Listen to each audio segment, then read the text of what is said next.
Good morning student. आज हम पढ़ेंगे कक्षा 6 का अध्याय भोजन ये कहाँ से आता है। इस पार्ट में हम पढ़ेंगे भोजन के बारे में।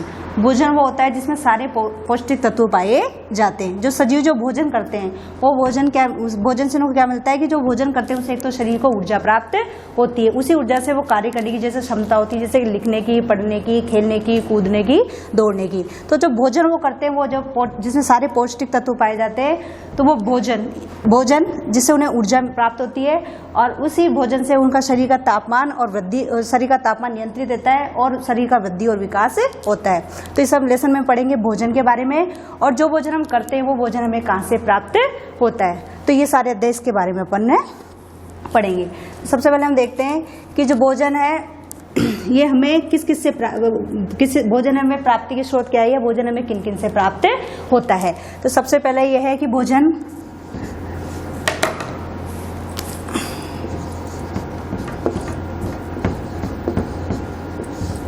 जो भोजन हम खाते हैं उस भोजन से हमारे शरीर को ऊर्जा प्राप्त होती है। और ये जो भोजन है अब जैसे सबसे पहले ये है कि जो भोजन हम बनाते हैं तो भोजन को बनाने के लिए जो अवयव काम में लिए जाते हैं उसे हम बोलते हैं संघटक। यानी भोजन को बनाने के जो काम में लिए जाता है वो कहलाता है संघटक। जैसे अपन चावल बनाते हैं। अब चावल बनाने के लिए हमें किसकी आवश्यकता होती है? पानी की और चावल की। तो ये कहलाते हैं संघटक। अब हर किसी भी वस्तु को बनाने के लिए या किसी सामग्री को बनाने के लिए हमें एक या एक से अधिक संघटक की आवश्यकता होती है। तो जो चावल बनाने के लिए या सब्जी बनाने के लिए या रोटी बनाने के लिए जो भी अवयव काम में लिए जाते हैं वो अवयव कहलाते हैं संघटक। और हर प्रत्येक वस्तु को बनाने के लिए हमें एक या एक से अधिक संघटक की आवश्यकता होती है।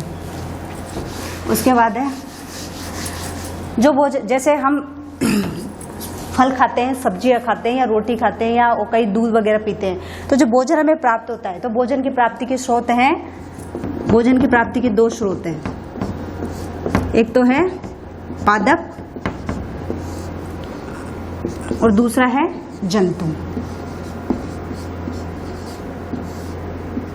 जो पादप है, पादप से हमें क्या प्राप्त होता है? फल, सब्जी और अनाज। ये जो भी सारे स्रोत है ये फल, सब्जी, अनाज हमें किससे प्राप्त होते हैं? पादपों से। उसके बाद जो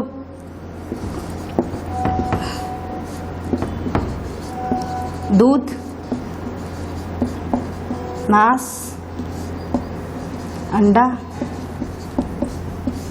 दही जो भी प्राप्त होते हैं वो हमें जंतु से प्राप्त होते हैं। तो जो भोजन हमें दो स्रोत से प्राप्त होता है, पादप से और जंतुओं से। जितने भी फल, सब्जी, अनाज होते हैं वो हमें पादपों से प्राप्त होते हैं, और जो है दूध, मांस, अंडा, दही वो हमें जंतुओं से प्राप्त होते हैं।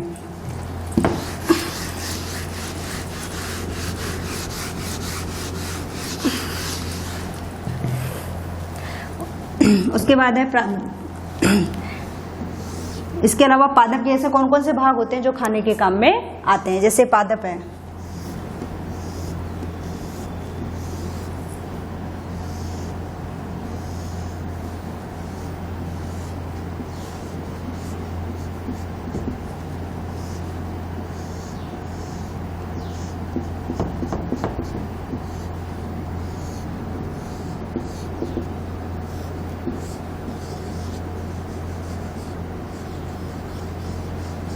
ये पादप है। इसका ये भाग है जड़, तना, पत्ती, फूल और इसके अलावा होते हैं फल। तो पादप के ऐसे भाग जो खाने के काम में आते हैं जड़, तना, फल, पत्ती और फूल और साथ में बीज। ये पादप के भाग जो खाने के काम में आते हैं। अब जो अपन जो भी डेली जिसमें खाने आते हैं वो पौधे के भाग होते हैं। जैसे सबसे पहला है पौधे का भाग है जड़। जड़ के रूप में अपन किसको खाते हैं? जैसे आप खाते हो मूली और गाजर, तो वो पौधे का कौन सा भाग है? जड़ वाला, मूली और गाजर। उसके बाद जो आप पौधे का तने जिसके बाद आप पौधे का तने वाला भाग खाते हो वो है आलू।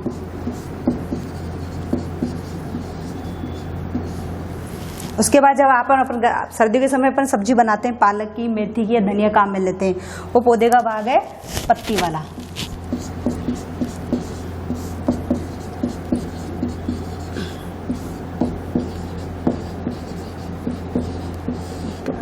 उसके बाद फूल, उसके बाद है फूल, फल में है आम, केला, अनार आदि। उसके बाद फूल है, तो फूल के रूप में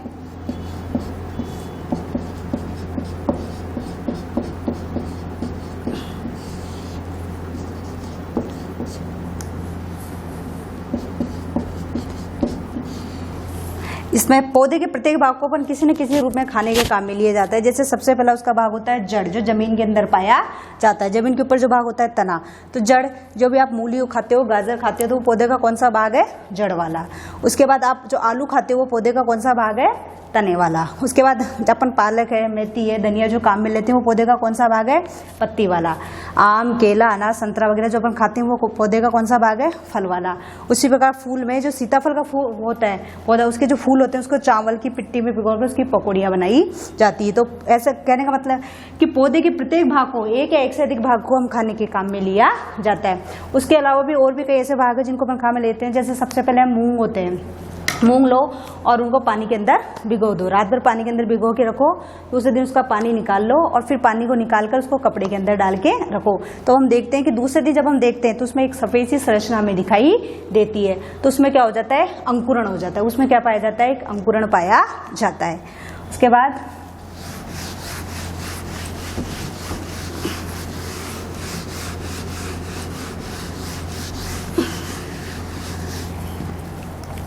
भोजन प्राप्ति के आधार पर जंतु, भोजन के आधार पर जंतुएं 3 प्रकार के होते हैं। पहला है शाकाहारी।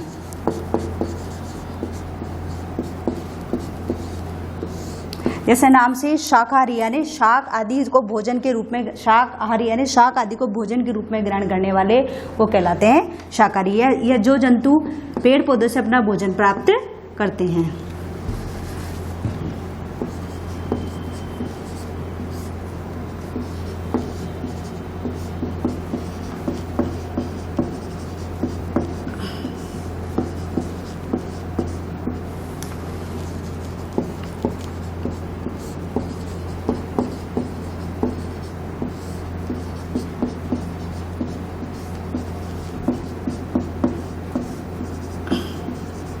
या जो पेड़ पौधों पर भोजन के लिए निर्भर कहलाते हैं वो कहलाते हैं शाकाहारी जंतु। उदाहरण गाय, भैंस और हिरण। दूसरा होता है मांसाहारी।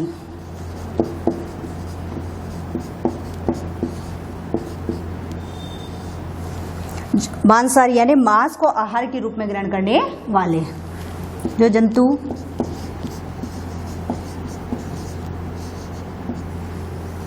जंतुओं से अपना भोजन प्राप्त करते हैं, जंतुओं को मारकर उनसे अपना भोजन प्राप्त करते हैं।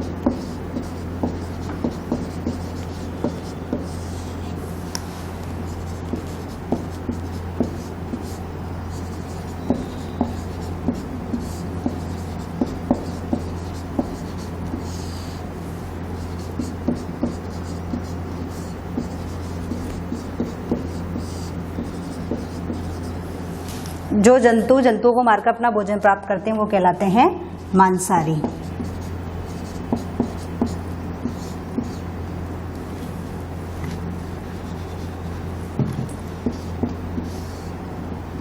मांसाहारी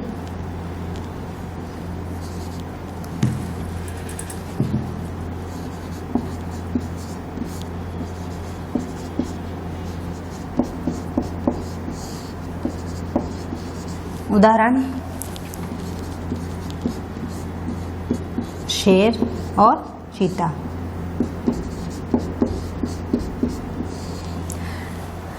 जो जंतु पेड़ पौधों से अपना भोजन प्राप्त करते हैं वो कहलाते हैं शाकाहारी, और मांसाहारी जो जंतुओं को मारकर उनसे अपना भोजन प्राप्त करते हैं वो कहलाते हैं मांसाहारी। और तीसरा प्रकार है सर्वाहारी।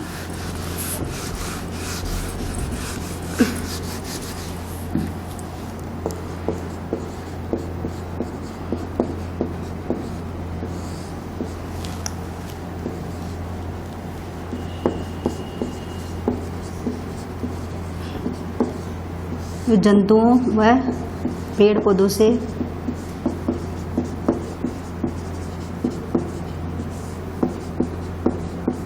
अपना भोजन प्राप्त करते हैं।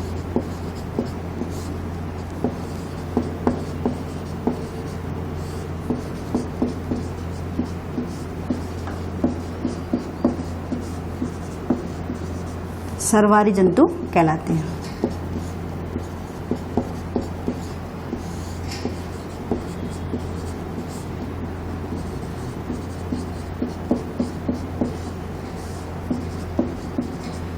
सर्वहारी यानी जो दोनों जो जंतु पेड़ पौधों से और जो जंतुओं से और पेड़ पौधों से दोनों से अपना भोजन प्राप्त करते हैं वो कहलाते हैं सर्वहारी जंतु। उदाहरण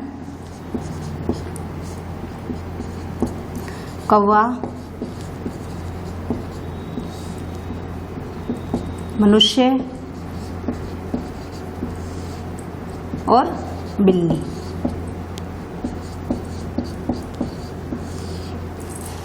तो सर्वहारी में आता है कौवा, जो जंतुओं से और पेड़ पौधे दोनों से अपना भोजन प्राप्त करते हैं। तो ये भोजन प्राप्ति के आधार पर में देखा 3 प्रकार होता है, शाकाहारी, मांसाहारी और सर्वाहारी। उसी के आधार पर देखा जैसे मधुमक्खी होती है, मधुमक्खी क्या करती है, फूलों का रस इकट्ठा करके अपने छत्ते में रखती है, यानी फूलों से मीठा रस चूसती है और उसको छत्ते में इकट्ठा रखती है, वो कहलाता है शहद। शहद के रूप में उसे भोजन प्राप्त करती है। तो इस लेसन में हमने देखा कि सबसे पहले आपने पढ़ा कि भोजन क्या होता है, भोजन की प्राप्ति के स्रोत कौन कौन से हैं, पेड़ पौधे और जीव जंतु। उसके बाद हमने देखा कि जो पौधे के कौन कौन से भाग होते हैं जो खाने के काम में लिए जाते हैं, कौन कौन से पादप के भागों को अपन भोजन के रूप में काम में लेते हैं। उसके बाद हमने देखा कि भोजन प्राप्ति के आधार पर प्राणी कितने प्रकार के होते हैं, 3 प्रकार के, शाकाहारी, मांसाहारी और सर्वहारी।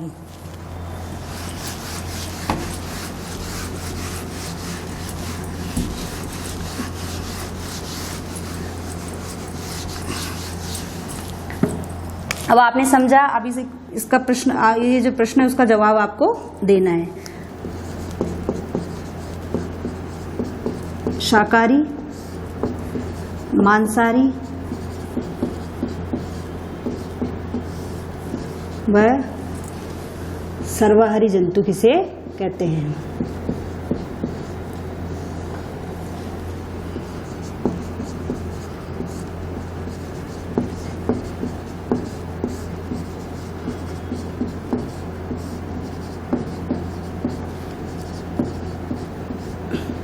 उदाहरण सहित बताइए।